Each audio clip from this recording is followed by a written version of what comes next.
আর নেককাররা তো চান নাকি? নেককাররা চাইলে কি 5 ওয়াক্ত নামাজ মসজিদে এসে পড়বেন না ঘরে পড়বেন? মসজিদে। পাত্রে থাকবেন না মসজিদে আসবেন? মসজিদে। কথা বলেন না। নেককাররা মিথ্যা চাইলে সত্য বলবেন না সত্য ছেড়ে দিবেন? সত্য বলবো। সত্য বলতে হবে কি হবে না?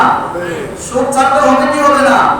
ঘুষ কথা বলে না, ঘুষ মিথ্যা যত ধরনের আল্লাহ তাআলা নাফরমানি কাজগুলো আছে সব আউট করে দিতে হবে, সব ছেড়ে দিতে হবে।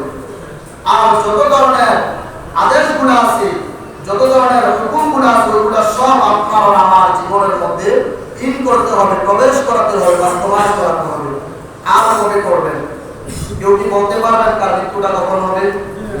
এই যে আমি এখন আপনাদের সামনে বসা, আমি যে আগামী আধা ঘন্টা বা মিনিটের কোনো গ্যারান্টি আছে আমিও মৃত্যুবরণ করতে পারি। এমন লোক আছে যার বাবার লাশটা কাঁধে করে নিয়ে মাটি চাপা দিয়ে আসছে। এমন লোক আছে যার মার লাশটা কাঁধে করে নিয়ে 3.5 হাত মাটি নিচে চাপা দিয়ে আসছে। যেই বাবা যেই মা এত কষ্ট করে আপনাকে লালন পালন করেছে, ওই বাবা মাকেও কবরে রেখে চলে আসছেন, তাহলে আপনি কিভাবে জানেন যে আপনি দুনিয়াতে বাঁচবেন না থাকবেন? এটা কি কোনো গ্যারান্টি আছে? আপনার দাদা চলে গেছে, আপনার পূর্বপুরুষ সবাই চলে গেছে, আপনাকেও চলে যেতে হবে। যখন আপনার বাবা মরে গেছে আপনার সংসার কি চলে নাই? আর আপনার সংসার কি চলে নাই? চলছে। কেউ যদি মনে করে যে হ্যাঁ আমি মরে গেলে আমার এই সংসারও চল, তাহলে এটা তার ভুল ধারণা। আপনি মরে গেলে হয়তো বা আগে একটু ভালো খাবার খেতে পারে, একটু খারাপ খাবার খেলে, কিন্তু অবশ্যই তারা চলবে।